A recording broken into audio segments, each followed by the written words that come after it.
everybody. Better late than never. As always, this is The Yard Sign, the most important relevant podcast in politics. Your host is always Jonny Torres. Hope you're all having a great time. Hope you're having a great spring break for those of you in the Tampa Bay area and for those of you across the country as you begin your spring break. There's plenty of you here already in Florida. Let's kind of rethink our plans a little bit, or at least keep away from Miami Beach for your safety and that of your families. We have a lot to talk about, and it feels like we haven't been here in forever, but we were here last week, and if you haven't caught that episode, make sure you subscribe to the audio version of our podcast at any of the podcast platforms that you prefer, along with the YouTube and Facebook channel called The Yard Sign, where you can catch the video version of our podcast there as well. We have the usual cast of characters for tonight, so I'm excited to get into today's topics, which are gas prices fueling the GOP. Again, you never let a crisis go to waste. We'll talk about how the Republican Party is capitalizing on the high gas prices. We'll do an update on the Ukraine with our senior foreign correspondent, Anibal Cabrera. We'll also talk about Justice Thomas's health scare. And, of course, I'm sure the just sinking feeling that was put into the Republicans across the country as we're currently underway now officially with the confirmation of the Justice Breyer replacement as that took off today. And then teachers' raises approved, bringing it back to Florida. Governor Ron DeSantis will pick apart his approval of the budget for another $800,000, and then how that is going to impact our education. But over there, impatiently waiting, as always, at the big table, Anibal, David Cabrera, and Joe Wicker. Hello, fellas. Hey, is this on? Oh, wow, it's on. You said 800,000. That's like I think you meant million. That's like a few days in the budget. No, I think it was million. Few minutes in the budget of the year. Yeah, wasn't 800? I know it was 800. Yeah, I guess it would be 800 million. I was late getting here, and I was going to come up with a lame excuse, but the truth is that I had to ride my bike here because I couldn't afford the gas. So you have a bike? A motorcycle or like one of your kids' bikes? No, bicycle. No, I can't afford this gas, bro. It's out. We're fiscal conservatives. Yeah, in my household. I don't know what kind of fiscal. I on paper am a fiscal conservative. You know us at our house. We make our own bread. We're like raising. Now we know that you jam your own apples and strawberries. We make our own preserves once a year at least.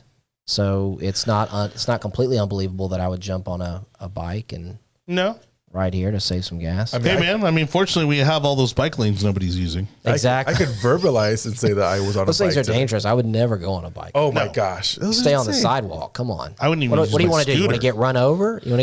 My scooter will go about 25, and I wouldn't get in those bike lanes. Heck no. Who wants to use a dangerous bike lane that's 3 feet away from a 5,000-pound vehicle? Democrats. And so... and we welcome them to that activity. You do you, boo-boos. Yeah, I get that. Speaking of transportation, again, as our first topic is the Republican Party capitalizing on the gas prices across the country as they are doing outreach efforts to register voters and flip some voters all across the country at gas stations because, again, it is such a... It is maybe, and I think you guys would agree, it is probably the one thing where you can hurt the pocketbook the most that people are actually going to pay attention to. Everybody pays attention to gas prices, right. And the tough part about it is it's once again, it's one of those things that kind of impacts the working man the hardest, right? You see Republican really organizations and all across the country, they do the gun shows, right? Or they'll do church festivals or any kind of festival and that sort of thing where they feel that families are going to be. But yeah, I think this is actually pretty creative. Yeah. Are we talking about just all of the GOP, or are we talking about Hillsborough County? No, they're not doing anything. They don't do anything. I think the only thing they're doing is the gun shows. Yeah, they only remember. Do the gun shows. Do y'all remember that primary election between Spano and Neil Combie? Yep. For congressional, and Spano's campaign went to the gas stations out in I think they went out in Polk County. Did they? And they went to the gas stations and they were giving out like dimes. Oh, right. And it was because I think there was a nickel gas tax or something that was approved years ago, and Comey I think had been behind it, or city commission or something like that. He had increased the gas tax in Polk County. So they were doing that, and then it was a dust up because it's like, oh, you can't buy votes, and it's like, well, it's less than $1. You can't really, Right. Anyway, I mean, it was a tactic. I mean, I guess it got some. Are you telling me the Ross Spano campaign had another financial situation? No, that was that's completely different. Come on now. Yeah, I think I think campaigning at the gas stations, because there was a gas tax passed by your opponent, whether you agree or disagree. I mean, I don't have a problem with Neil Colby, but still, it was interesting. No, it's clever. Because the gas pump is something. It's visceral for people, right? Like, I mean, you hit that. I mean, the other day I filled up my car and it cut me off at $75, and I needed. Now my car was basically full, but I think it wasn't all the way full, right? And I had it set to just go till it's done, and it just cuts you off at 75. I think some of the gas stations. They have like a limit or something. I know that one of the Serbiacs put like $90 into their car. Well, and I buy premium. I mean, my car requires at least mid-grade. So I'm usually getting mid-grade or premium. Well, see, this is the funny thing. So I downsized. I had a station wagon, a Volvo station wagon. We all know that you downsized. No, you don't. Not everybody does. So I downsized. I had a Volvo station wagon. Tell everybody what you have now. Tell everybody what you have now. If you've ever been cut off in traffic with a British flag, what you have now. Then maybe you might see the true Benedict Arnold over here. So now I got a Mini Cooper. With British flag. With the British flag I'm not even that on the much rear view mirrors. Royalist. It's like, hi, I'm Benedict Arnold. Look at my rear view mirrors. Look at the rear view mirrors on my car. Pick a side. These things have issues. Someone's going to make a comment. So what about it though? What about gas? Tell us your story. Good or well, the problem is that because it's a Mini Cooper, it requires premium. You're right. It requires premium because it's manufactured by BMW. It also only takes $12 of gas. No, I do get about 30 miles to the gallon, which is nice. Yeah, but bottom line is you're paying over $4. But I'm paying. Filling up with $50. Yeah. I mean, yeah. It took you $50 to fill up. My God. Dude, I mean, it's got a nice 13 gallon tank. If gas is $4.20, you got a 13-gallon tank, you're at $50. I definitely don't have a 13-gallon tank. Well, you're also driving a hybrid there. Speaking of, Oh yeah, I went back and forth. Vehicles. Yeah, you got kids out there digging up lithium. I apologize. You got kids in China. You're supporting. To make sure we're all, also, I didn't buy the lithium mining. I made sure I bought used because that 30% that gets lost automatically when you get off the dealership. You're the reason why labor laws were created. At least I bought a used car. So did I. Anibal, you're the reason why we have child labor laws. Yeah. Yes, I'm okay with that, actually. Those lithium batteries that children in China are out there mining for you. So you can drive a hybrid. Yet your area of the county still has children picking strawberries. Carbon emissions may be harming the Earth's climate. But I can tell you definitively that pulling lithium out of the Earth is absolutely hurting the Earth's climate. I can tell you cows farting is hurting the Earth. Oh, God. Well, we can play this game. We can play this game all day. Having done this, because you've done it for your campaigns, and Anibal and I have done it, on the partisan side, for the party and the organizations we've been a part of. It is refreshing when you actually do go into a new environment and you get a lot of, oh wow, this is really clever. When you show up in places where you're not expecting. I think that's super clever because look at it like this. Okay, let's look at it like this.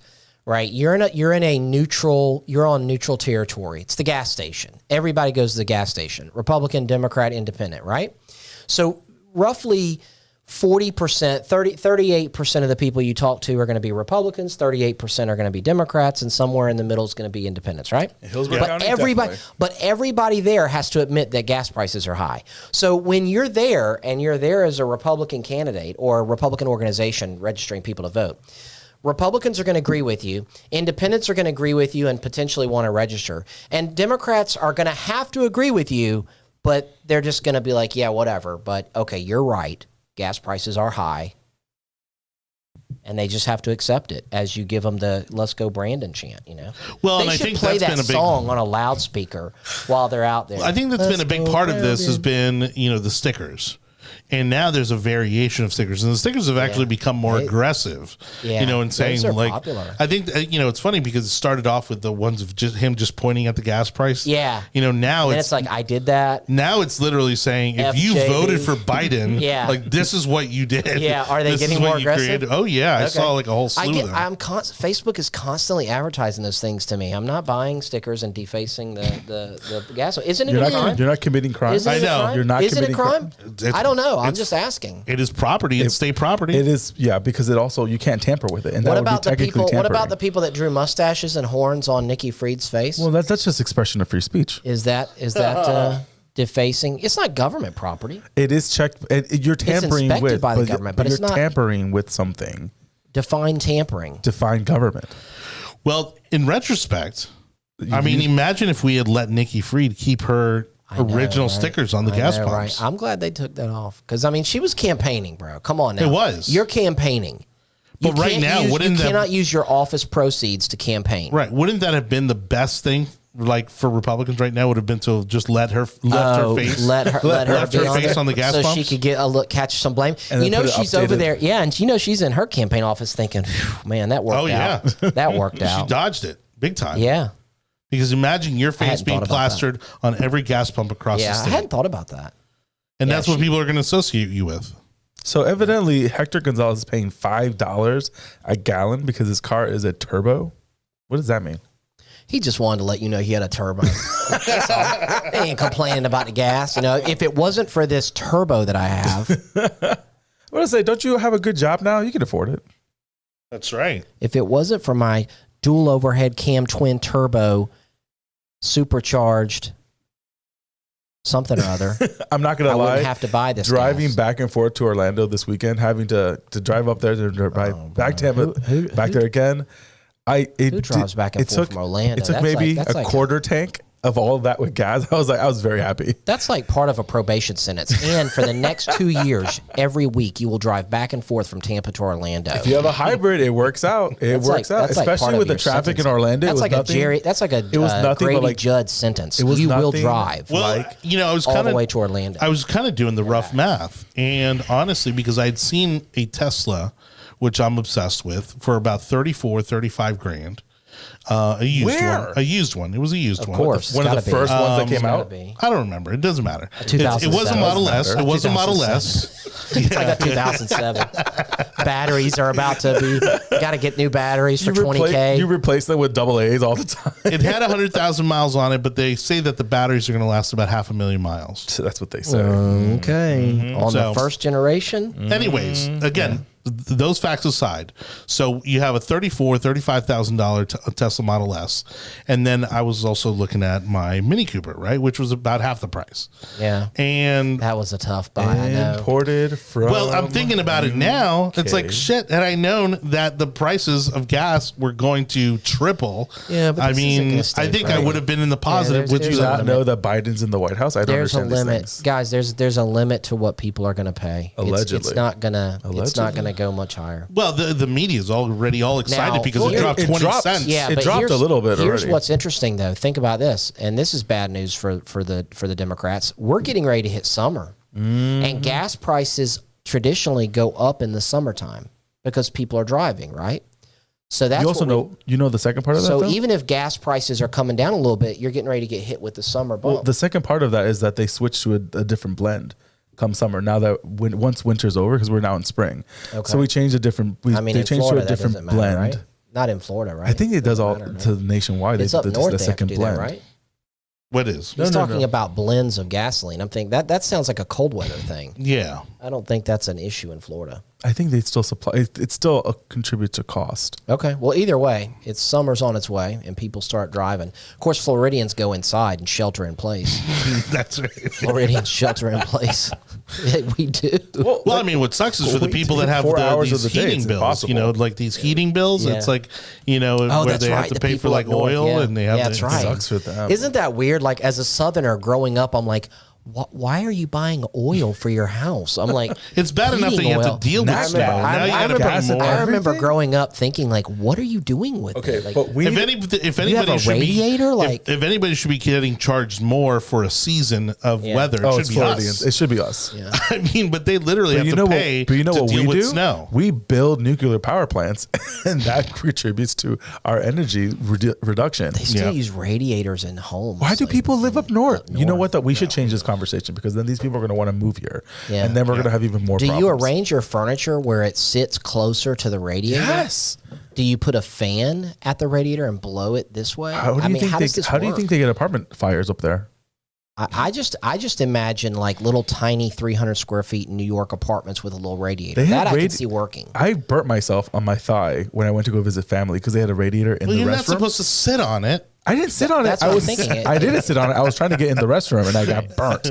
And I was like, I am going to the Four Seasons, which I did afterwards. Oh God. Anyways, all right. That's what ends the conversation. Yes. Talk about a nice hotel. Oh, please. It all goes to hell in a handbasket. Nobody wants to hear about your bouginess. This is why we can't have nice things. All right, everybody. Thank you so much for watching The Yard Sign, the most important and relevant podcast in politics.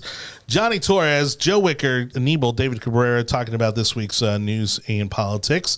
We appreciate you joining us if you're watching us live on Facebook, YouTube, Twitter.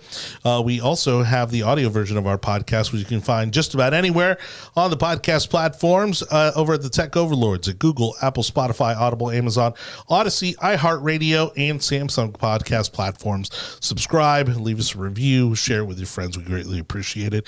We also want to thank our friends over the Community Patriots, now an official sponsor of The Yard Sign. The Community Patriots, a great group of just local individuals looking to make a positive change in the community, doing tons of events with candidates throughout the year. For more information on their usual list of events, their meetings and such, go to community-patriots.com. That's community-patriots.com. They actually have a pretty cool media training boot camp. Okay, so if you are looking to be an activist and you want to learn on how to talk to the media, radio, television, and print, go ahead and join us. Our good friend Travis Horn, PR expert Travis Horn from Bullhorn Communications, is going to be leading this training. It's going to be Monday, March 28th from 6:30 to 9:30 at American Social, beautiful venue on Harbor Island. And the tickets are $150. It includes the training, the materials, dinner, and a cash bar. Again, brought to you by Bullhorn Communications, Frontline Patriots, and Community Patriots. And again, more details on that, or if you want to buy tickets, go to community-patriots.com. Now let's go ahead to our senior foreign correspondent on the Ukraine update, Anibal, David Cabrera. Let me get my international look up real quick. Okay, lights are on. We're good to go. Can I get a camera? Am I going to get a camera? I don't know if I'm going to get a camera. Hey, here, got a camera. Now entering the week 4 of Ukraine crisis, we have updates on what's happening. I'm trying to be so serious. When the flag hit, I lost it. The flag hit. I'm straight. I'm ready. Serious topic. We are now getting new reports from multiple sources that... Serious topic, he says, is he has Christmas lights on his microphone. You know, you got to make it a little festive every once in a while. People are dying. This is what you would call dark humor. This is what soldiers do. We have to premise it right now. They put up Christmas lights in their tank and shit just to like kind of lighten the mood. No, seriously. I mean, why would you not? Talking about tanks, the Russian Federation has officially lost 474 tanks, 14,000 personnel, 96 aircrafts, 118 helicopters, and 1,487 armed vehicles. The media is starting to say that there's somewhat of a stalemate occurring on the borders of the Russian and Ukrainian lines. Kiev has yet to be surrounded, so that's doing very good. Mariupol is still fighting, even though there are reports that almost 90% of every building in the city has been damaged in some form. But yet there are about 300,000 people still living in the city and are waiting to be evacuated.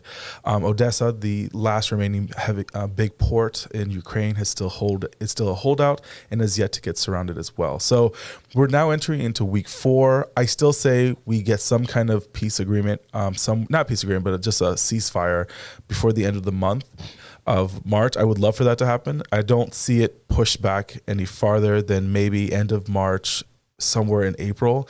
I don't see how it could go any further than that. It could always go longer. That's not that can easily happen. You're hearing the horror stories out of Russia where Putin is really taking this out on his top brass. I mean, he's arresting a lot of his top military officers. He's, I'm sure, getting rid of some of them, in this whole process. I'm wondering if we're at that point where he's starting to wonder if some of these guys may be working against him in some ways. Has any top military or civilian brass from Russia suicided themselves? There have been 5 generals of high rank that have been killed. Know what I'm talking about? At the field of duty, and none of them have been suicided in the Kremlin. I believe there's like 3 or 4 on house arrest. No massive heart attacks? No. Okay, so some people are on house arrest. Yeah, a few of them are on house arrest, but they've lost 5 5-star generals in combat. Yeah, it's we only lost 1 in Afghanistan. I think there was a general that was killed, or was it Iraq? I think it was in Afghanistan. It was one of those fields of operation, but it was also from the way they explained it. It was from like someone that was from the interior that was supposed to be vetted. I think it was. And it was an insider job. Yes, it was an inside job. Yeah, it wasn't a general on the battlefield. Yeah, it's just odd to hear about those general officers being killed on the battlefield. It makes me wonder, are they that forward with their forces? Because I mean, to some degree, you could say, okay, well, they're leading from the front. I mean, if they're that close to the action.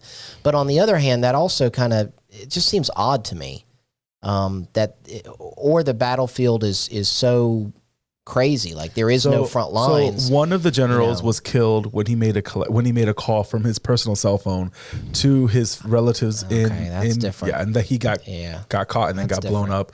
2 others were killed by sniper fire while they were waiting in the convoys, and then one or the other 2 were blown up because of their vehicle had, and they made these comments, had more antennas than all the other ones, and so they were determined to be a command center. Yep.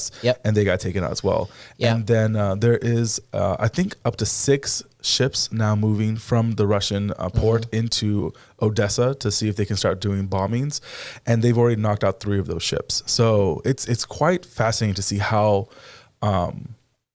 the Ukrainian army is working around the issues at hand right now.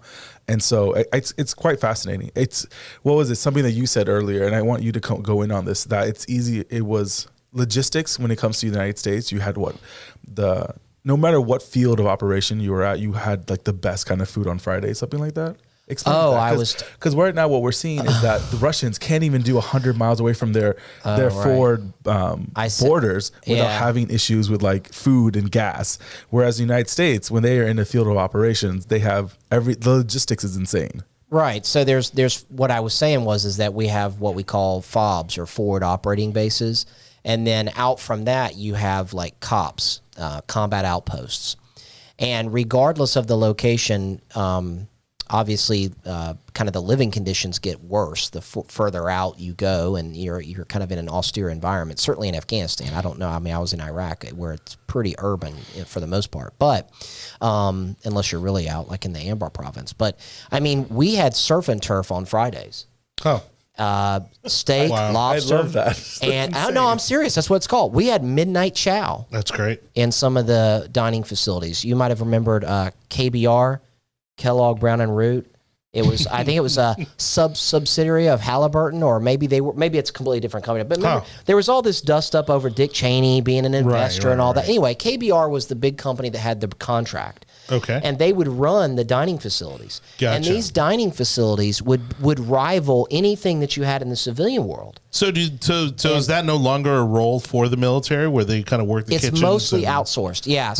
So military cooks are going to be who's going to help provide kind of like that, the final mile, if you will, of food service. They'll be like the final mile. They'll be on site or whatever. But the bulk of the food delivery and service was done by KBR, at least in Iraq.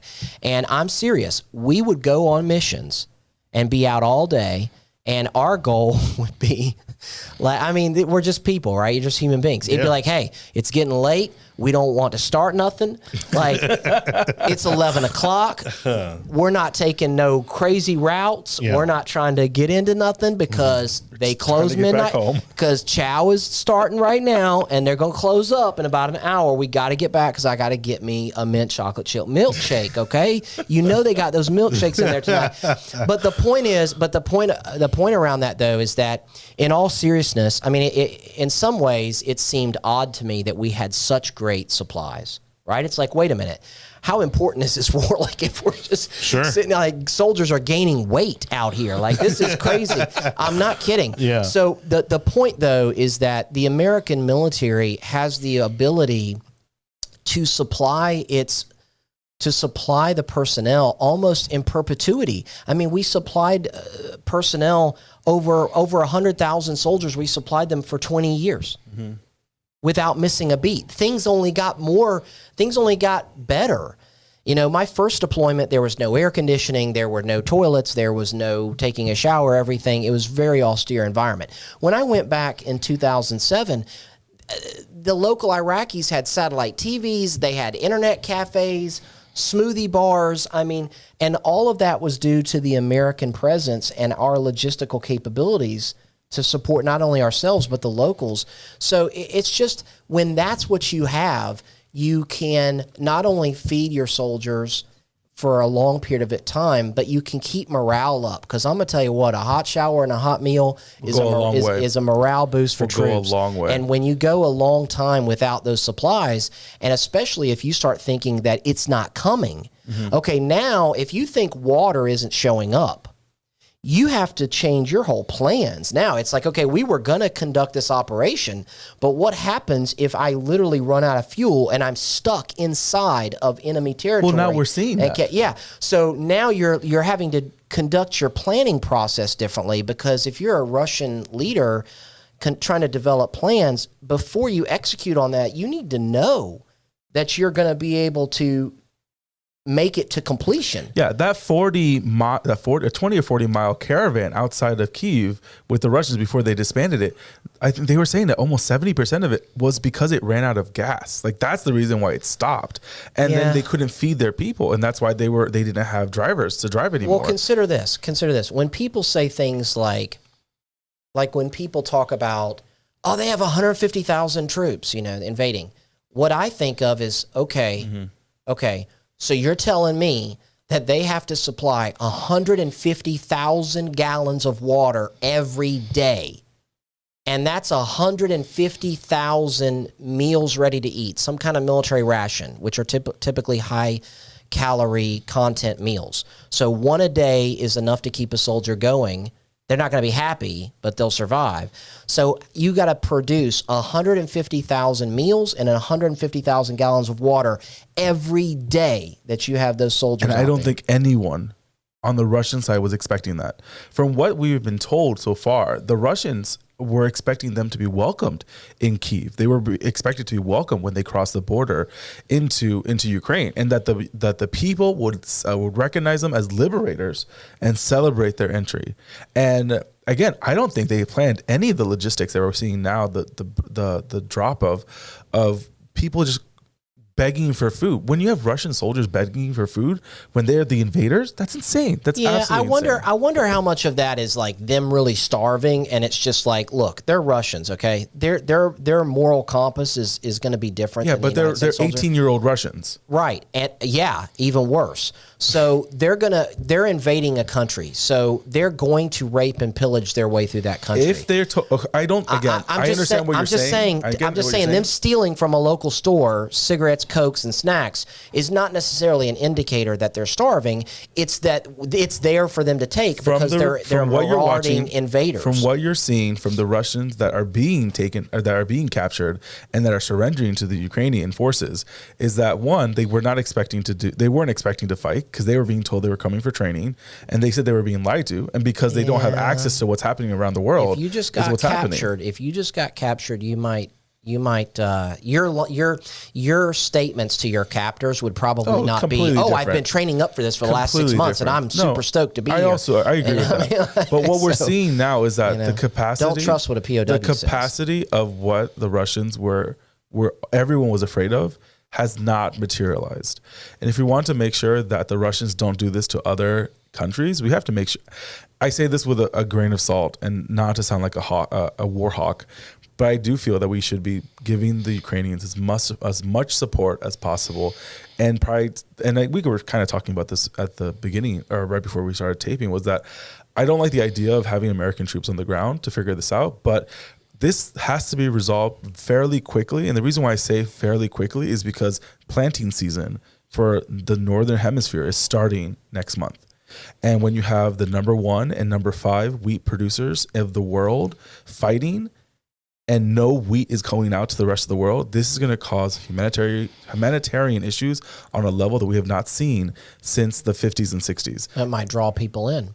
Well, I don't know if it draws people in. I think it might draw those countries in. It'll cause more of an issue because now what we're having is that phosphate and fertilizer is not being produced. So now American farmers are not going to be producing as much food. I wouldn't. I know everybody's excited about Ukraine's defense, and they seem to have a really good fighting spirit, and they want to be free. And I hope they defeat the communist Russians. But we need to have a sober view of this. If the Russians want to win bad enough, they will conquer Ukraine if they want to bad enough. Now, just because you can conquer a country doesn't mean that they can necessarily institute a puppet government and succeed at it. They very well may conquer the country, but if your opponent, if the country you're conquering, if those people don't agree that they're conquered, then they're not conquered. And if they start an insurgency, which is probably building right now, out of necessity. If they build an insurgency and they start getting some supplies into those insurgents and they continue an insurgent activities, piecemeal destruction of supply lines and snipers taking out leaders and things like that, it's going to become a situation where the Russians will probably get tired of it.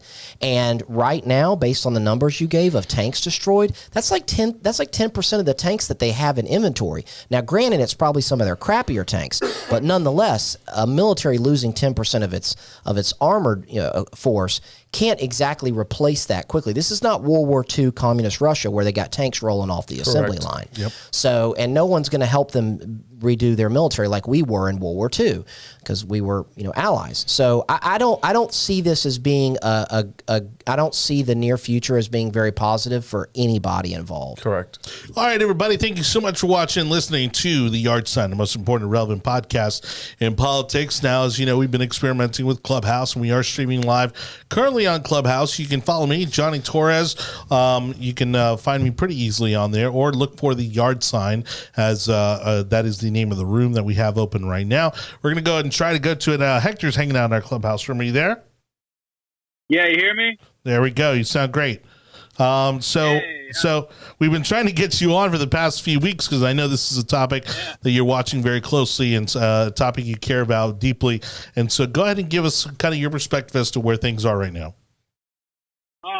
It's just becoming, they're basically using World War II tactics in the 21st century, these Russians. I mean, as I said there, I put in a comment in there just now about Mariupol. They're turning it into the surface of the moon. That's the kind of thing that you would see, with Stalingrad, Leningrad in World War II, Leningrad, the 900-day siege. And then another comment I put in there, and I'm surprised no one in the media has addressed this as far as the Russians are concerned. Is it probable, if not possible, that a lot of these Russian troops are basically operating drunk? Because we all know that in Russia, alcoholism is to the point where it depresses the life expectancy of Russian males. So who knows if they're making, campsite hooch, these tank crews making their own booze in the crew compartment of the tank or the armored fighting vehicle, what have you. I'm thinking that's another issue with the Russians, that they're just, they're going to allow their guys to, drink. And, when you get, that's the reason why we in the United States military, when we're on operation, we don't allow our guys and gals to drink while in theater. Yeah. Well, I mean, Hector, because of discipline and yeah. I mean, by all accounts, I mean, looking at the numbers here, I mean, this is looking really bad for Russia. I mean, it's not going to be much longer before, I mean, they either have to, run home with their tails under their legs, or, basically try to, to bluff again to see if they can kind of get some renewed respect here. But by all accounts, I mean, the Ukrainian people have been putting up a hell of a fight.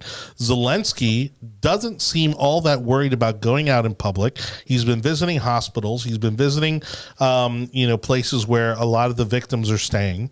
And he's certainly portraying, the appearance, at least, of being kind of the victor so far in the way, and having taken the high road in all of this. I mean, how much longer do you give them? There is still a wild card. Anibal's been saying it. I support it. A lot of people aren't going to support this wild card. But who's to say that Putin is not going to try to use a tactical nuclear weapon in this case? Because you got to understand one thing about the Russian mentality. Those people don't like to lose. Okay? Yeah, right. Losing is something that is anathema to their existence. Who is to say that Vladimir Putin is not going to try to, let's say, nuke Kyiv or nuke Odessa or nuke any other major centers of Ukrainian resistance? Yeah, but I mean, given the weakness that they've shown already, if he were to try to pull a card like that, I mean, that basically means it's open season on Russia. That allows every country to jump in. The first thing you just said was weakness in Russia. That's something that cannot be dealt with. No, they don't roll that way. Go ahead. No, and that's why I agree with you. I think again, we talked about this already. There are three options. Either Ukraine wins, Russia wins, or there's a mushroom cloud. And the only way, and I think Russia's trying to figure out a way to win without losing face, and that's either surrounding Kyiv, which they can't do, or decimating Mariupol and showing that they can't do that. But when you have people in the Russian media already starting to balk at the leadership, and you're having generals put into isolation, I think things are really starting to fall apart in the Kremlin. No. And again, it's just a matter of time when a general takes out Putin. I think that might be one of the few exit ramps on this situation. Hector, if I was a Ukrainian in Kiev and I saw and I started noticing and getting reports of all of the Russians just packing up and leaving and conducting what we'll call a retrograde operation, bounding Overwatch. I would hightail it out of there, because I wouldn't think they were retreating. I would think it was what you said. I would think that they were backing up and getting ready to maybe use some of their much larger munitions. I mean, they have things. They have some stuff kind of like what we do, like these Moab type bombs. They have things that are non-nuclear, but they could use it. They could use a tactical nuke. I mean, something that is used by an art. I don't know. I mean, there's other people out there that are smarter that know what they have. Let me ask this real quick. Some of these things are fired by artillery pieces. I mean, they're not as big as you think. They're tactical. But let me ask this question. We knew, and for some odd reason, there's definitely a mold in the Kremlin.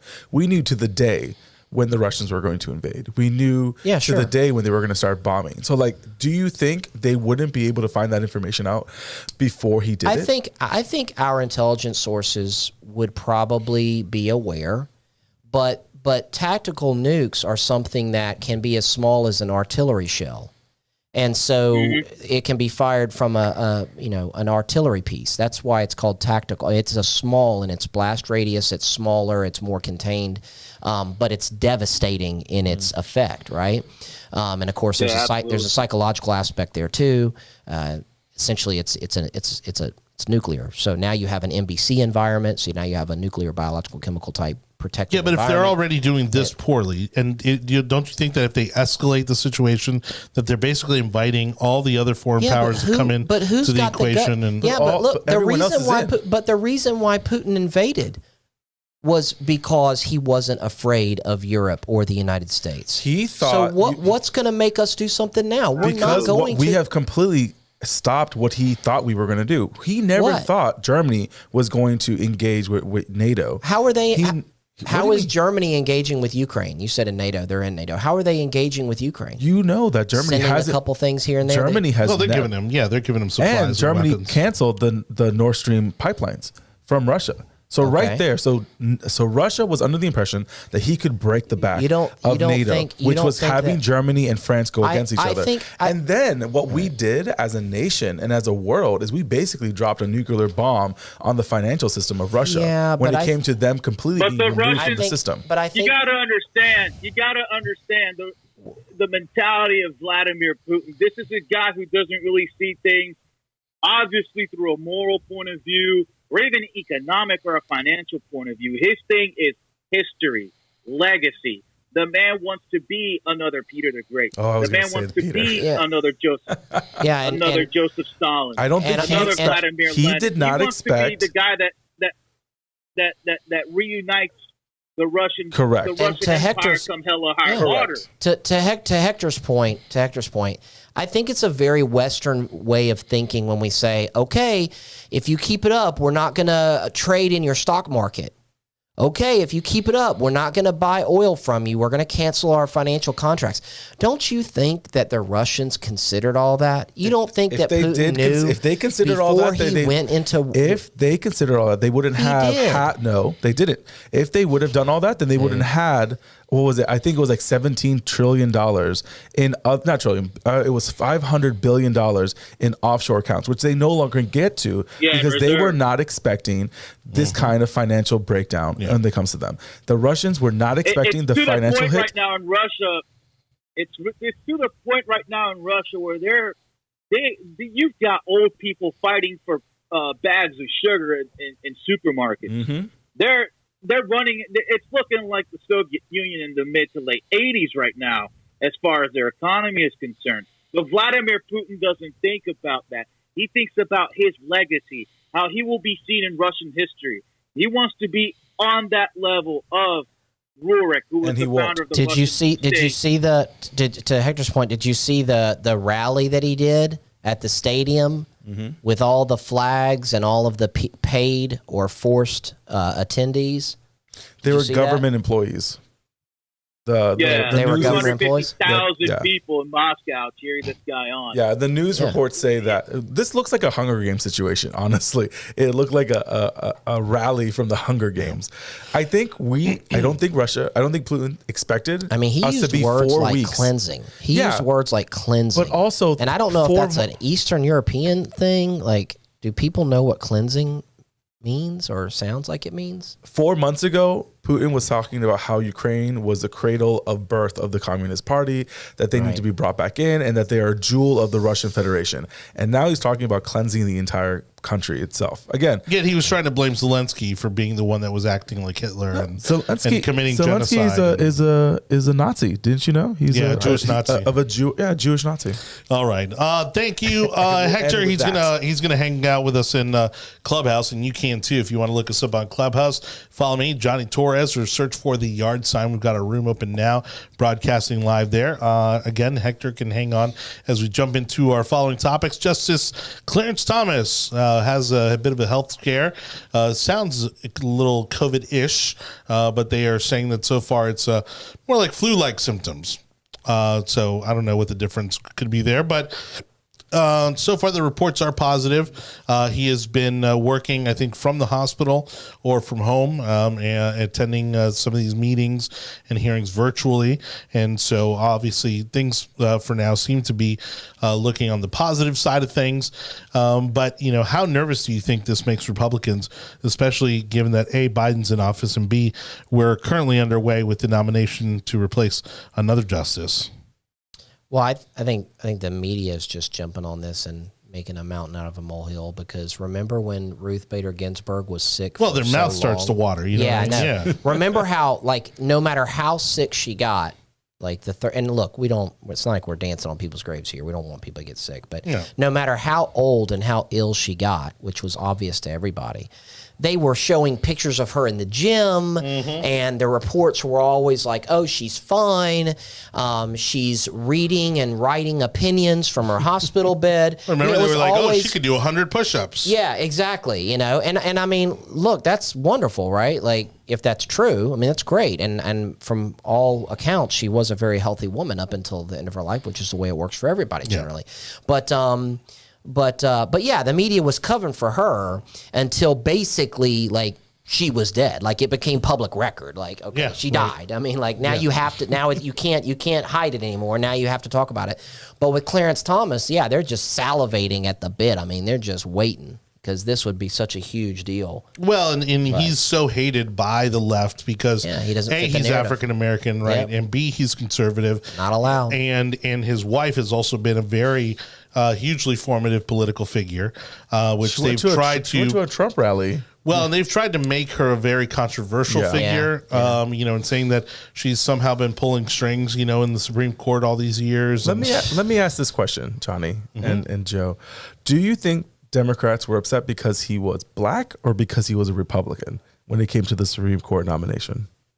Because he's a black conservative. Okay, you think it's black conservative, not they conservative expect black? No. They expect Correct. a Republican. No, they expect a Republican to nominate a Republicanish or a conservative justice. Okay. That's never was the Democrats' issue. That was expected. Their issue was that there was a black conservative because it defeats their narrative. Correct. Don't get me wrong. The moment I saw the first dots of the headline from CNN, I took a breath because I was like, we can't lose this man. It was the same thing kind of with Amy Coney Barrett, right? Yeah. It's like they, because they try to consistently push the narrative that Republicans hate women, that Republicans, push down women, into these traditional roles, et cetera, et cetera. Yep. And they would never nominate a woman to the Supreme Court. They hate her because she's a it's like, conservative woman, well, here. And she has how many kids? Like 5 kids? Right. Or something? Yeah. Once you go... A woman that basically has done it all. Like she's doing it all. And in today's society, once you go over... Like, this is how liberals, I think, view families. It's like, when you have 2 kids, it's like, all right, could be Republican, could be Democrat. You got 3 kids...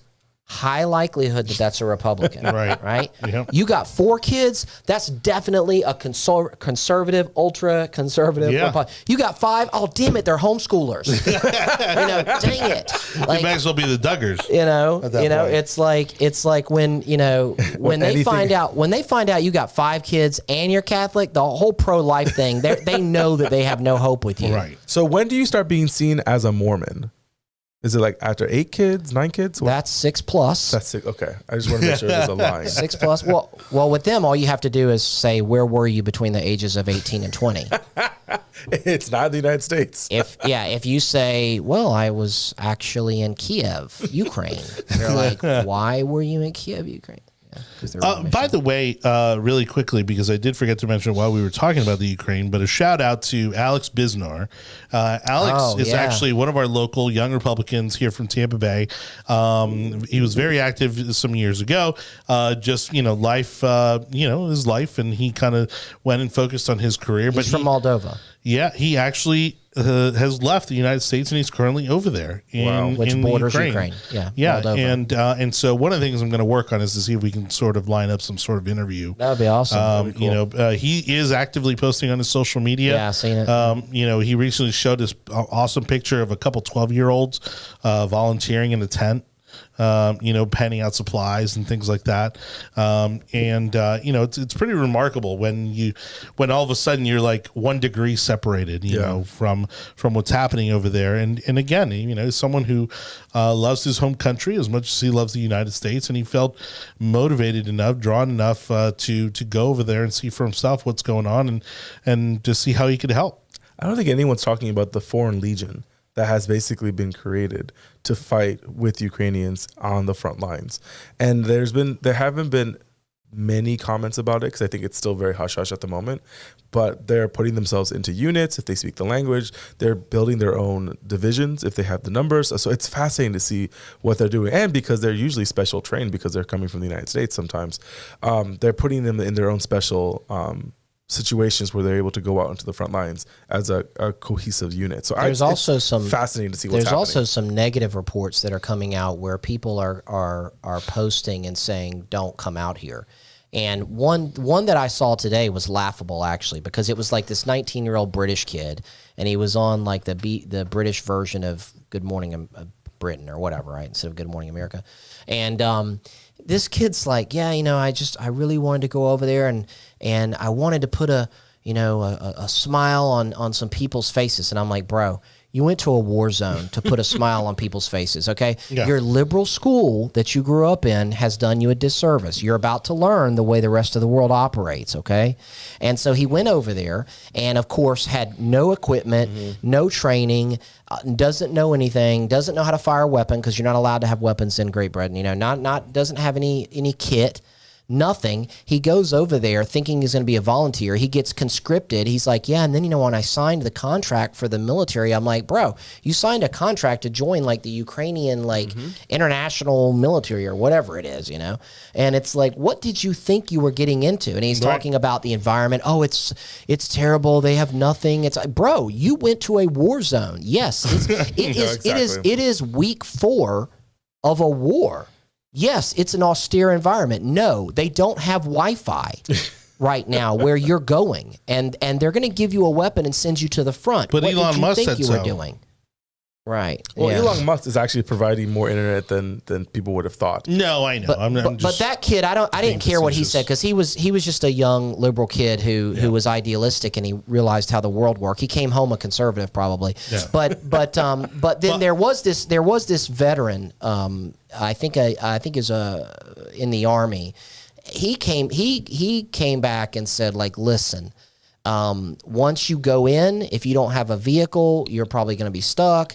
If they know that you are a soldier and you have kit with you, they're going to take it from you. They're not going to let you leave. Like, they won't let you leave the country. Now, what I think was happening with that is that guy was getting caught up in probably what is a national strategy amongst the way the country's treating men, which is if you are a man, you are not leaving. Under the age of 45. Right? Like if you are a man, you are not leaving the country. You are staying to fight for your country. Right. And you can't knock that. Right? Like you can't knock that. Hey, women, children, and old people, you can pass by. Everybody else, if you're a young man, you're staying.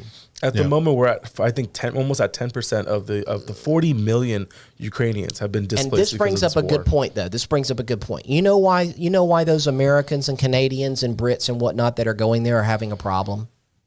Because they don't have the backing of the logistical support that they are used to having from their countries and their country's military. Right. If you're going to Ukraine and you have, I don't know, maybe if you have a bunch of money in the bank, you can barter and buy your way through stuff. Right. But whatever you show up with is what you're going to have. And people are getting over there and saying they didn't have any weapons for us. They didn't have any equipment.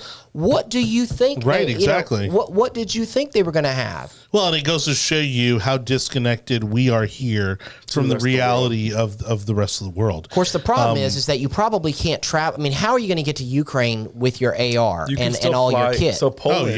You can do that in the United States, but how are you? You got to get. What do you do? Go to Atlanta to Poland? Go Atlanta to Warsaw or something? I guess. So I think it's, how do you fly in there with your kit and your weapon? You're allowed to get into. There are visas being created to allow people to get into the country. Into Poland, okay. And they're flying into Poland. You can fly in there with your weapons and everything. From what I'm being told, that you're still allowed. There are special visas being created. But you see what I'm saying?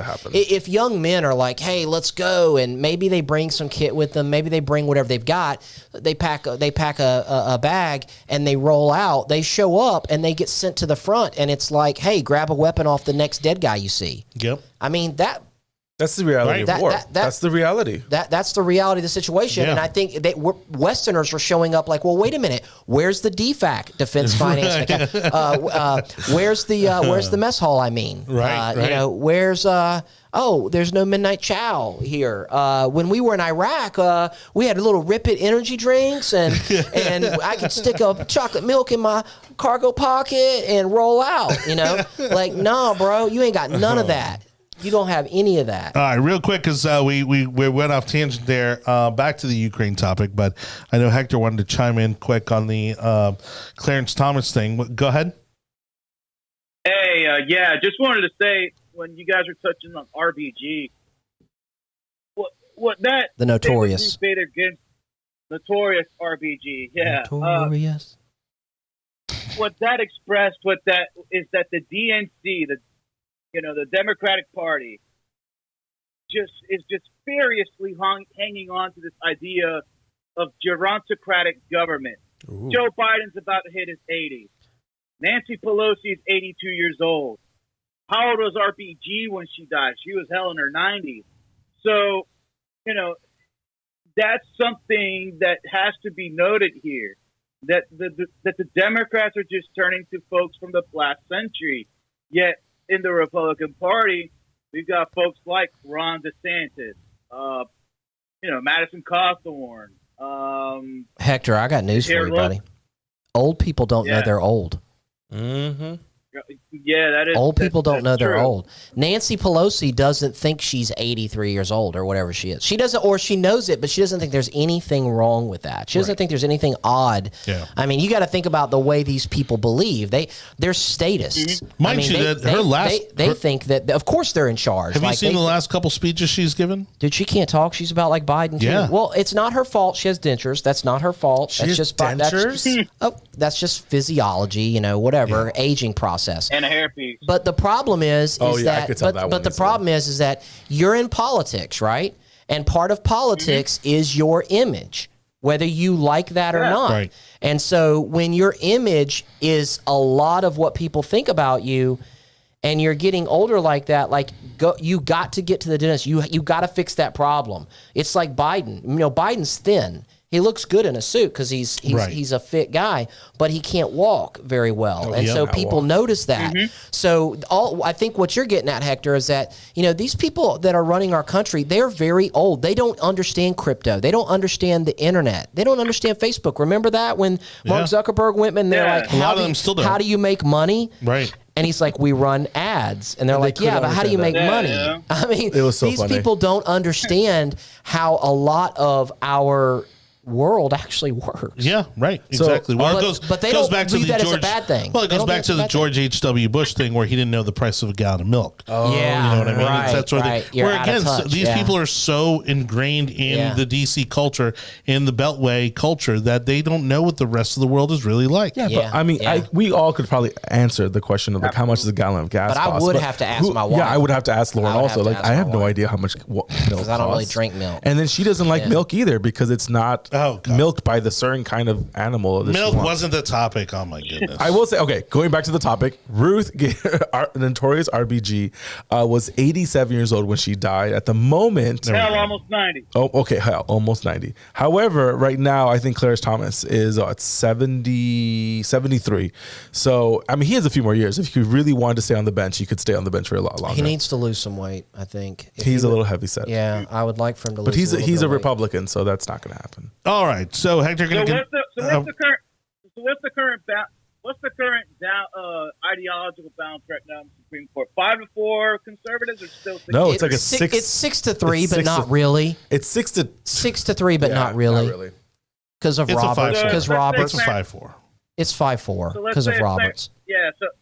So let's say if Clarence Thomas, retires, or God forbid, It's knock on wood, 4-4. pass- I mean, it's 4. He's it's, not going to retire, and he's not going to retire until this is a It Republican. becomes 5-4, which is really like a toss-up. If Trump wins, Yeah. he will retire. Yeah, I was going to say, if this health scare is a real issue, you'll see him retire.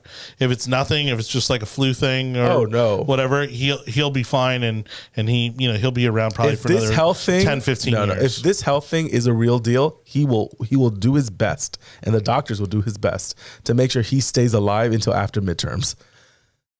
Because or certainly until the next Republican president. well, no, if it's after midterms, But- I don't think it's that serious. Where This is I no. don't think it's You can't terminal. get This is Biden kinda- cannot get someone. If we were a Republican Senate, Biden could never get anyone into the This Supreme is Court. kind of morbid, but can you imagine somebody like, being in almost like a vegetative state from like, say, a stroke or something, and it being close to election time, and like spouses being like, Reagan. Oh, yeah. like We've had this situation having, before, though. having to have that real thought process. Like, Right. I could. Hey, look at, Anibal touched on something that I wanted to ask you guys. So let's say that what Anibal predicts plays out, that the Republicans sweep Congress in 2022. They're going Do you to. think there's a chance that Do you think there's a chance that Biden gets impeached for anything and everything? I hope he doesn't. No. I hope he does not. No. I believe they will, though. They will do their best to get him impeached. No, they won't. we don't have. We don't. Republicans aren't willing to fight that hard. No. They're not willing to fight. That's like not that. what they're saying. No, they're not. That's They're not not what going they're to impeach him. If anything, they may if he continues to deteriorate at the rate he's going, they may try to invoke the 25th, given his mental health. But I don't see them trying to impeach him for some nonsensical reason like they did with Trump. Not even like the pull out in Afghanistan. No. It's not impeachable. Trump almost slipped on a walkway at a speech or at a rally, and they were talking about. No, he didn't even slip. He was just being careful. He was just being super careful. Was that here in Tampa? No. No, it was at like the military academy or wherever, one of his speeches. Yeah, that was West Point. Okay. No. The Republicans won't try to impeach him because, number one, they shouldn't, okay, just like the Democrats shouldn't have tried to impeach Trump. And number two, because the Republicans aren't willing to fight like that. I wish they would fight harder, but they're not willing to fight like that. I don't disagree, but the Republicans are mighty stupid when 25th's not going to happen either. When they get power and when they get back into the House, taking control of the House and the Senate. You're right. They're going to drive something stupid. You're right, barring some major event that would give them that opening. Oh, well, yeah. You know, some major Hunter's laptop's not going to do it. No. All right. So let's go ahead and jump into tonight's final topic. Thank you, everybody, for watching and listening to The Yard Sign, the most important relevant podcast in politics. David Anibal Cabrera. I got it backwards there, but it's all right. Joe Wicker joining us tonight. Name. And again, we appreciate those hanging out with us in Clubhouse. We are streaming live on Clubhouse as well, and you can jump in to the conversation as you'd like. Go ahead and raise your hand if you'd like to jump in on the conversation, and we'll bring you into the show just like you would call into a radio show. We again want to thank the Community Patriots, our new sponsor, supporting the program, and they're again just an amazing group of people looking out there to make a positive change in the upcoming elections at every level of government. For more information on the organization, go to community-patriots.com. That's community-patriots.com. They have an upcoming media training event. Okay, so if you are an activist and you would like to be trained on how to talk to the television, news, radio, print outlets, okay, this is your opportunity to join our one of our favorite PR experts, Travis Horn, who's hosting this media training boot camp Monday, March 28th, 6:30 to 9:30 at American Social on Harbor Island. Again, go to community-patriots.com for tickets. It includes the training materials, dinner, and cash bar. And again, it's brought to you by the Frontline Patriots, Community Patriots, Bullhorn Communications, and the Yard Sign. That's nice. Wow. That's nice. That's nice. That's so nice. That's so fancy. Good job. So shout out to our buddy Travis Horn there. Oh, hold on. We've been having issues with this mic there. It's because they don't want to hear you. Yeah. No, I understand. It happens. I can't be mad at you. All right. I'll be mad at him. Back Are we going to do teachers real quick? Yeah, so back to the state of Florida here, and kind of one of the biggest developments coming out of this year's session as they kind of start to let the ink dry on everything coming out of session this year was an $800 million approval by Governor Ron DeSantis for teachers' raises.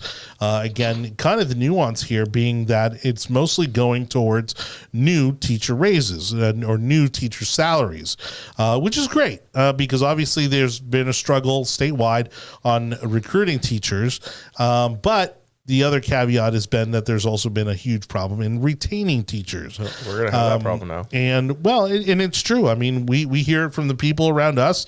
You know, you have teachers coming in brand new, fresh out of school, making more money even than some of the administrators do. And so maybe this is a dumb question, but if that's the case, why wouldn't you just quit and get rehired? That's a great look. That's a great question. If that's really happening, okay, resign and then turn around and get rehired. Yeah.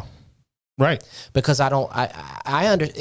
my issue with all this stuff around education and government is that the complaining never stops. And it will never. Well, there's never enough money. All we've ever heard is, we need more money. And every year, almost, not every, because after the economic crisis, Rick Scott had to do some things or whatever to tighten up the budget. But almost every year, the Florida legislature increases the budget to education. And every year, the unions are up there complaining, saying that there's not enough money. Now, of course, the unions make money by teachers making more money. Right. And I mean, I'm cool with teachers making more money, obviously, because it's not paying that well. The dues are a flat fee. But the teacher can handle more though, so they can raise the dues. I mean, there's still an economic effect, even if it's only $1 or $2. Right. You got to remember, when you got 1 million members, mind you, $1 a month is $1 million. The Florida Teachers Union is horrible. Right, but when you have like 1 million members in a union, keep in mind, $1 a month is now $1 million more per month. Oh, sure. To the union coffers. That's a big deal. But not every teacher is a union member. I understand. But if they had it their way, they'd be forced to be. If they had it their way, all teachers would be forced into the union, but they're not in Florida at least. So they complain about money. They also consistently complain about things like testing. I mean, since I've moved to Florida, all I've heard about is complaints about, well, we got to teach the test, and the kids are stressed out, and I can't even teach them because I got to teach the stupid test, and da-da-da-da. Okay, so what did Republicans finally do? They gave more money. That didn't shut. Well, and they got rid of the test this year. They complained about raises. So what did we do? We got rid of the Florida State Standards Assessment. Right. The FSA got rid of it. And it wasn't 24 hours after that bill passed the legislature and was getting ready to be. This governor hadn't even signed it yet. Right. Before the local media started doing negative pieces about, well, what does this mean for assessments and how are teachers going to be able to handle this and blah, blah, blah. Mm-hmm. It just goes, the complaining never stops. Well, again, they're never going to give him credit where it's due. Right. They're going to complain about every element of his They wanted agenda. raises, they got raises. Yeah. And when he did the raises, there's never enough money to go around. We said this even a year ago. The current teachers complained, well, why are they getting a raise? I've been here for 15 years, which is a valid comment. Yeah. But the problem that's for the local districts and the unions to figure out. Yeah, but the unions don't need to sort that out. Here's what everyone forgets. The legislature isn't setting the priorities for Correct. where every dollar goes. Yep. It's your local county school board. If you don't like what you're getting paid, why are you talking to Governor DeSantis about that? Right. He's not the one that decided what to pay you. The Republican-controlled legislature is not telling Hillsborough County how much to pay their teachers. Right. They're deciding. And I guarantee you, I'm getting on my horse here, there's a whole bunch of six-figure earners in that government building downtown that don't teach a single student all year long. Y'all looking for money, go look for the money where it's at. Oh, no, tons in the middle management area. I love when Joe there's tons of bloating there. There's not only there and in the fact that they won't close schools that should be closed. Right. Because that admits failure. Those are neighborhood schools. Well, it's not even a matter of failure. It's just a simple matter of the fact that there aren't enough children to sustain an entire school. Right there. Okay. I mean, so it's not like they're having to admit failure. There just aren't enough, and so now you're multiplying your expenditures. How is that happening? How is it that there's a local school that literally doesn't have enough kids? For some reason, there are many parts of the county that have that is that because that area around the school has somehow become industrial? Like what? No, I don't understand. The families have either gotten older, the kids have moved out, and everything else. There's some parts of Citrus Park that are like that now. That there's just not a lot of kids. They don't have any kids. The community has just aged as a community, and it hasn't gone through any redevelopment to bring in kids. Meanwhile, you have areas like, for example, down in the Ruskin area, right, where they have, or out there, Waimama, where they're exploding, right, and they're adding portables to brand new high schools and brand new schools out there to brand new schools. Yeah, because they're just as crazy because the growth in those areas is so high. Did we ever get our air conditioners? Don't get this started. Don't get this started. I would love to see who won the contracts for all those playgrounds, though. Yeah, no kidding. Or the electric vehicles. That was the one that really got under my skin. They bought. I don't know if it was hybrids or electric cars. Bought electric cars. The reason why you're upset about that, and it was the Chevys, right? You want an electric car. That's why. No, because they didn't even buy the electric car that I want. Oh no, because Tesla's not. But they bought Chevy. They bought Chevy Volts for driver's ed classes. Right. Who wants a Volt? I had somebody on Facebook complaining, we don't even have toilet paper at our school. And I'm like, that's okay. a big issue. I'm like, okay. Do you have any of those fancy tablets that people are using? Crickets. Well, the toilet paper, it's because, the kids are stealing it all. Okay, and that's the taxpayers' fault for why the Republican legislature. Wait, what tablets? I don't. What are you saying? No, I'm saying people were complaining about money, and I'm like, right. guys, money's not the issue. Money's not the issue. They're There's giving you plenty more of money money. constantly, There's plenty of money. and there's people that work It's in the misuse of the money. And there's people that work in the I forget what you call them. Title, is it title? What is it? Title I. Title I. The Title I schools, the low income schools. But the other problem we don't is even too, have how- toilet paper. And I'm like, is I bet how you got the- tablets. But it's also I bet how you the money. got Well, it's because brand of new facilities. the dysfunction starts from the fact that how the money's handled. Sure, of course. You know, and so that there's money that you can only use for certain things, Right. and there's money over here that can only be used for certain things. Right. And it's true. Like there's schools out there that run out of copy paper, they run out Right. of toilet paper, they run Right. out of, and then the problem is that But every level that of the is a school district, management. every level of management is dysfunctional. Right. To the That extent is a that they can't, management they issue. can't even fulfill something as simple as toilet right. paper. And so here's my issue. It's the Democrat apparatus assisted by the Democratic Party. It's the Democratic Party assisted by the unions, supported by the teachers, using the kids as cover to try to claim that the Republican legislature and the Republican governor is somehow not paying teachers well enough, Yes. or not funding education properly, Correct. or overburdening students, or not providing resources to them in regards to testing and things like that. When in reality, the legislature is consistently giving more money and trying to find ways to allow them to be innovative. Like, hey, you don't necessarily have to teach all those subjects, or hey, add in a literacy course because we actually need literacy.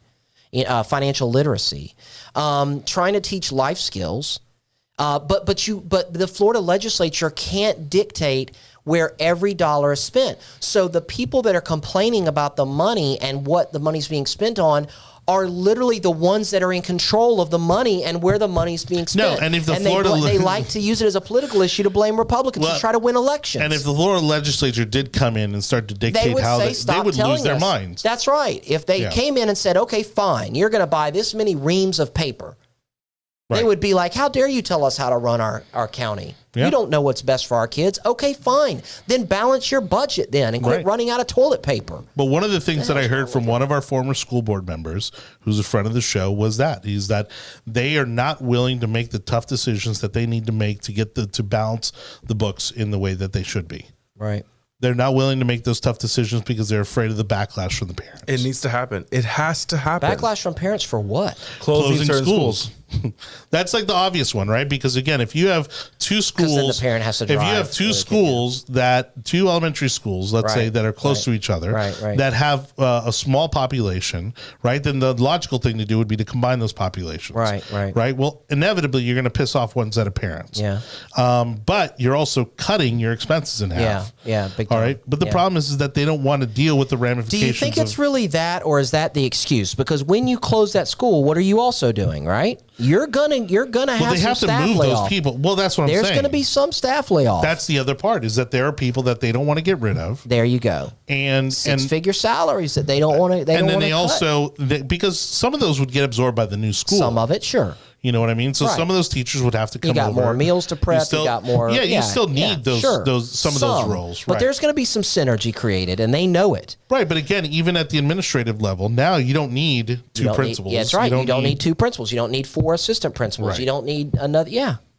dude. But those are the decisions they're not willing to make. And the but money all of that's that- saved from that could be put into the transportation network, Right. and they could assist those parents and provide transportation. Yeah, But they've been cutting back I transportation. think the bigger problem at the end of the day is that not every single school should be managed and operated the same way as every other school. Sure. Every school Sure. has their own unique problems with their Sure. own unique communities and everything else.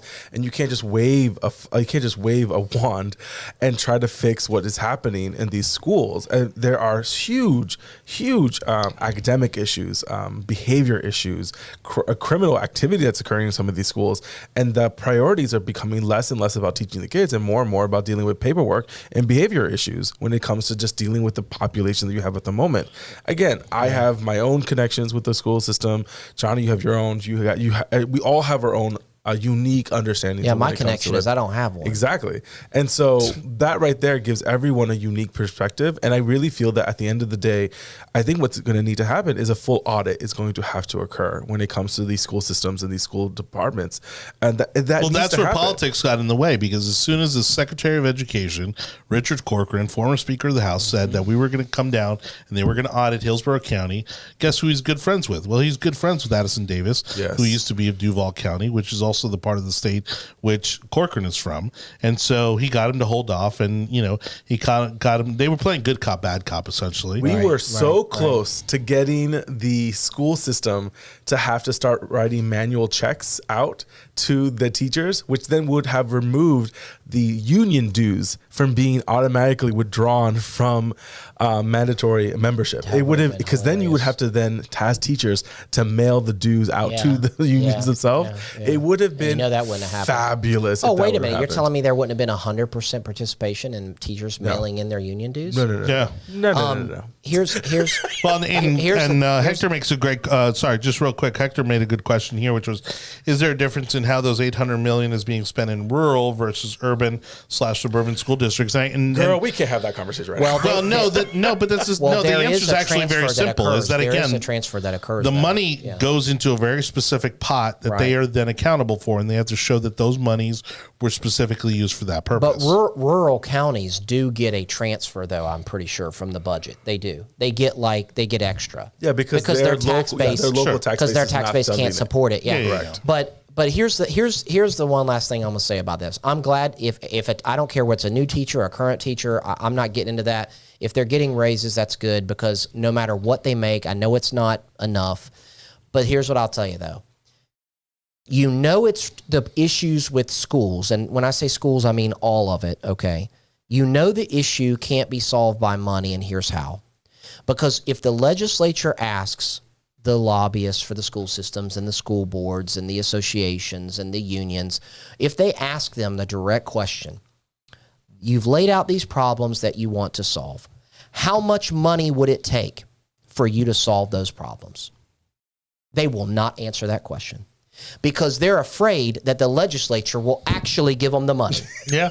Because if you said we need $1 billion more, you'd be surprised. Yeah. Because I guarantee you, they'll hold you to it. I guarantee you the Republicans up there would say, okay, guys, we just were told that an extra $1 billion can solve these problems. Everyone would take a haircut and they would figure it out because people do care about taking care of these kids and giving them the best we can. And they would find a way. They would send the money to the counties. And what would happen? They would still not accomplish what they said, and then the whole jig would be up. And then you couldn't keep dragging these kids out here and these teachers that don't make enough money and saying, woe is me. The jig would be up. The easiest way to get rid of 10, 15, 30 year into the system teachers is by having teachers that just walk in making more money than them. That is the piss them all off, force them into retirement. To piss the entire system off. Is that potentially what they're trying to do? Are they trying to force them into retirement? The way that the money is being diverted is that before, good teachers, which would get good assessments, would then get a bonus because of that positive assessment, because they were doing the good things. And now that bonus isn't there anymore. Because that funded the first batch of this the first time around when we had this, and the money just went somewhere else. And now those teachers are like, well, if I'm not getting tested, then why do I even care about these assessments? Because it doesn't matter now because it doesn't do anything to my paycheck. Do you think that in some way that maybe they want to get the if we have teachers that are under 30-year teachers out, the 20-year, but it's not even 30. If you can't even keep like 5 to 10-year teachers in the system, then this is just it's going to cause even bigger problems. But the 20+ years, those are the ones that cost money, right? Because you have the pension, you have all the benefits associated with it. The healthcare costs start going up. Do you think they're trying to get? Honestly, I don't think. They can't afford to get rid of any teachers, right? They can't lose anybody, I don't think the teachers are that. I don't think the administration is that competent to think that far in advance when it comes to who do we want to get rid of. Well, labor's always going to be your number one expense. Getting rid of problematic teachers is so much easier here than it is up in the Northeast. Well, their entire like classrooms full of teachers just sitting in classes in New York and other parts of the country because they cannot fire them because of the unions. Whereas here, it's a little bit easier to do that here, But my God, the things that we hear from our teachers is absolutely ridiculous. All right, everybody. Thank you so much for watching The Yard Sign, the most important and relevant podcast in politics. Again, we appreciate you listening, watching, whenever, wherever you may be doing so. We, of course, had a great time here with Anibal David Cabrera, Joe Wicker today on today's topics. Don't forget, you can subscribe to the audio portion of our podcast if you missed tonight's show over at the Tech Overlords at Google, Apple, Spotify, Audible, Amazon, Odyssey, iHeartRadio, and Samsung podcast platforms. We appreciate everybody who's been downloading the show. The numbers look absolutely fantastic and continue to grow every single week. The only reason I want to do this is only because I want to humiliate Anibal David Cabrera on a story that I found earlier. So we're going to do one last thing. Whoa. Anibal, what David story Cabrera, are you thinking I'm going to talk about, actually? Go ahead. I'm just going to let you go ahead. No, I would love to know what you're going to No, you first. Go ahead. No, it's fine. Because you wanted the segment. What I was going to talk about. You just asked me for the segment. I was going to talk about was was that I was going to make announcements about upcoming events of clubs that we know that are really looking forward to these events, like the Women's Republican Federation doing their Ashley Movie Dinner, which will be on April. Gary, look at that! Wow. We are on board with things today. Oye, fancy. Alaba. Oye, fancy. Gloria a Dios. So we have a Friday, April 8th, 12 o'clock at the Doubletree at the Hilton at Tampa Airport. We're going to be having Ashley Moody come and eat some food. It's a very good. It goes for a good cause. I don't know. I have a horrible Spanish accent. I don't have an accent, actually. So I've been told I need to get one. I don't know. Friday, April 8th, noon, Doubletree Hilton Airport, Doubletree by Hilton at the Tampa Airport. That's the one right off of West Shore and 275. Our very own Ashley Moody, Plant City native, going to be holding this event. She's been incredibly popular. I think she's been an amazing follow-up to Pam Bondi. And so come on out. This is going to be a great fundraiser. We're actually, I think, going to be broadcasting live.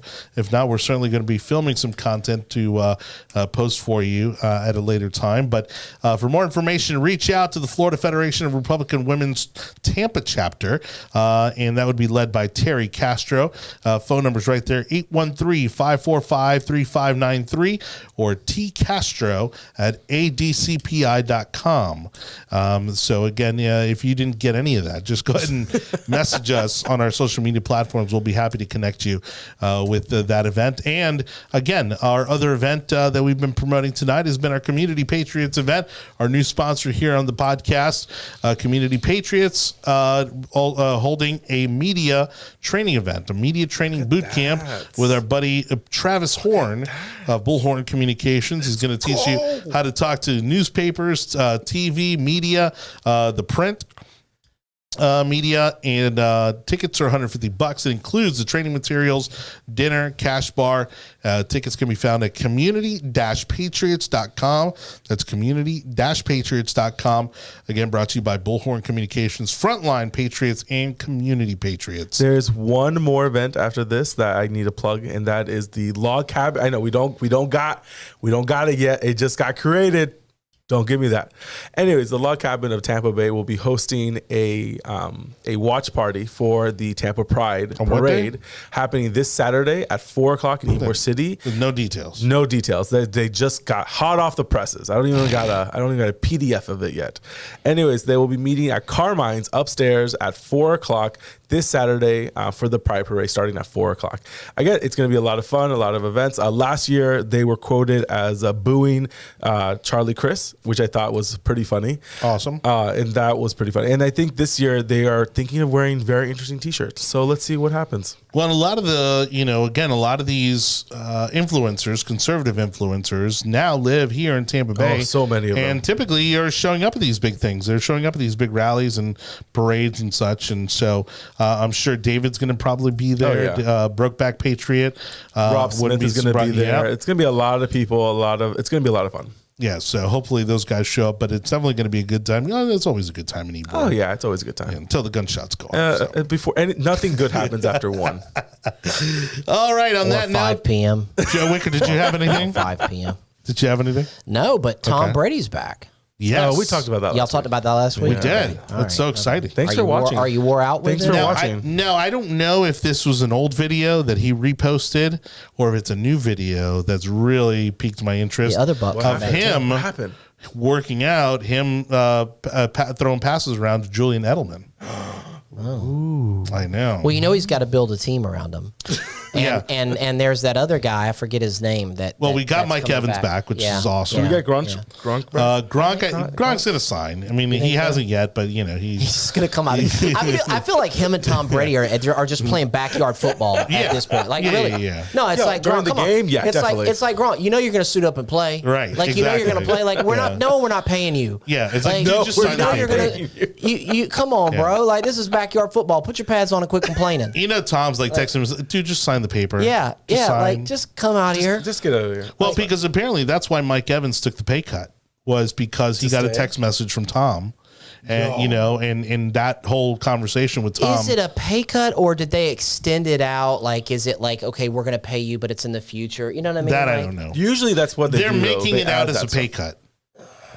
Given his worth, and the you think they can shave a couple million here and there? Well, and the fan, right? It created cap space, right? It created salary cap space, and the fans, the hardcore fans, have responded by donating a lot of money to his foundation. Yeah. $13 a piece. Awesome. People were donating to the foundation. Yeah, right. Yeah. And I think Godwin's coming back, which is awesome. He's also great. You think Brady's got it, man? Yes, I do. You think he's got it for another Super You know what Bowl? I think? At first I thought it was our defense got us this year, really. At first I thought it was nonsense, but I do. You know what I do think the catalyst was to get him to come back was he went to go see Cristiano Ronaldo play, and they met up after the game and hung out for a little bit. And I think that little conversation, I'm also watching a documentary about the soccer team that Ronaldo's currently on, and that guy is also. Those guys are just operating on a whole nother atmosphere, completely different. I was kind of, I guess, a little more basic in my thought process. I was thinking that like his wife and kids kind of wanted to see him be willing to quit. If you would have watched last week's podcast, those questions were answered. And he quit, and then once he quit, then his wife's like, you know what? Thank you. I appreciate you doing that for us. Really have to. The ultimate wife test. It's the whole like, what's that? What was that movie with Jennifer Aniston and the funny guy, the tall funny guy, Vince Vaughn, where she's like, I don't want you to do the dishes. I just want you to want to do the dishes. And he's like, who wants to do dishes? Like, right? And like, he's not getting it. Like, dude, she just wants you. I feel that we're entering very, you know what I mean? Thin ice. Like maybe Tom Brady was just all of showing that he would be willing. And I'm willing to quit I love for you. doing dishes, honey. I don't want to quit for you, but I'm willing to quit for you. Therapeutic. And once he submitted retirement, I enjoy doing dishes. then she was like, "Oh, see, Tom, that's why I love you. No, you go ahead and play. You boys play. You boys go ahead and play one more year." The GOAT realized that he had kids, and because of that, when he realized he had children, look, these guys know when they're on the decline, and I think Tom looked and he goes, "You know what? I can still hang. I mean, he's still breaking records. He's still." He's still at the top of the league. But I never thought it was an issue of Tom. I always looked at it I thought it was the family. I always looked at like people think of football season as a season. If you are a professional football player, that is your job. Right. It's all, there's no off season. Right. There's an off-season weekend that you have. Like you get a weekend. Right. Go eat some chocolate cake. No one's going to say anything about it. Go to Vegas for a weekend. On Monday, we expect you in there with the trainer, counting calories, doing the physical therapy, all that. I mean, it's a job. So I always looked at it like it was a sacrifice from his family. Yeah. And the dude's been going at it for 23 years. And then his wife and children were with him for 7 weeks, and then he decided this is too much. And he can still hang. Yeah, if he physically could not perform at the level that he would expect of himself. Yeah. No, it's not. It's and the time commitment. I think that's the realization he had. No, it's a time commitment. Because it's not like Roethlisberger.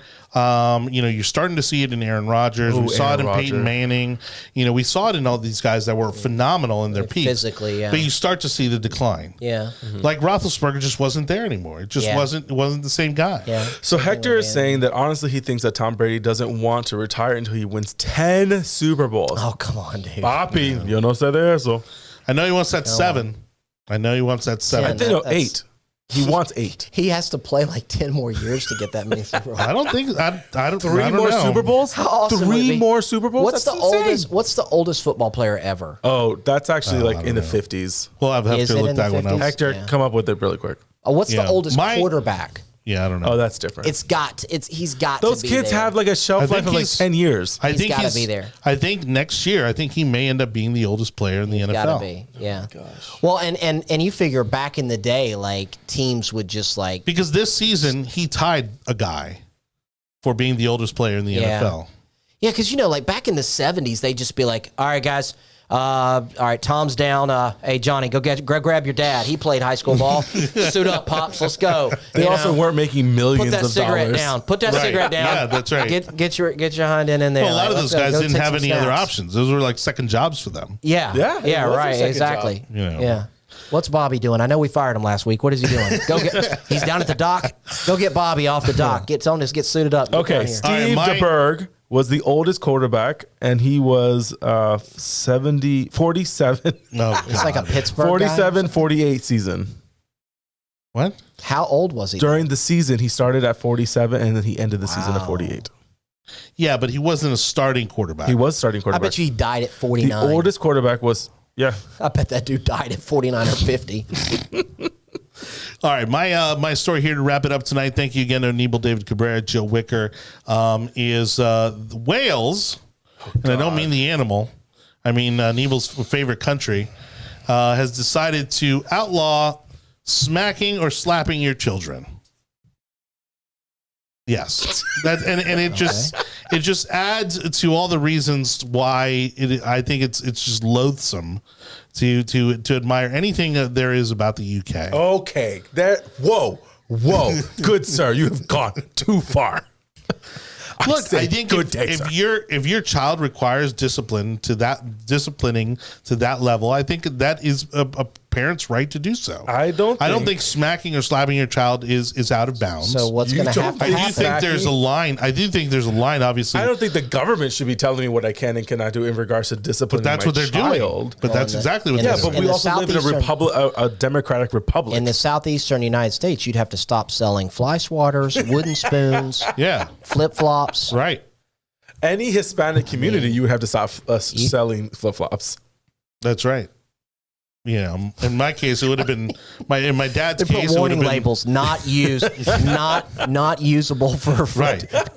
for childhood discipline. I think my dad has just about checked off all of those. I mean, I think he did Oh, no. belt, Whatever. belt buckle, We've had leather this- belt. we've had Pulling this that big conversation. wooden spoon off the Shovel. wall. My mother wins it all. My mother wins it all. She would discipline us by putting rice on the floor and making us kneel on the rice while we're hugging each other because we were getting into fights. Oh my You ever god! been, golly, dude. Oh, That's yeah. some Chinese That's like torture some stuff. Vietnamese Yeah, Hanoi. First of Hilton. all, that's like some Hanoi. The first Hilton time I prison ever torture. heard about waterboarding, I was not shocked. I'll tell you. That's all I'll say.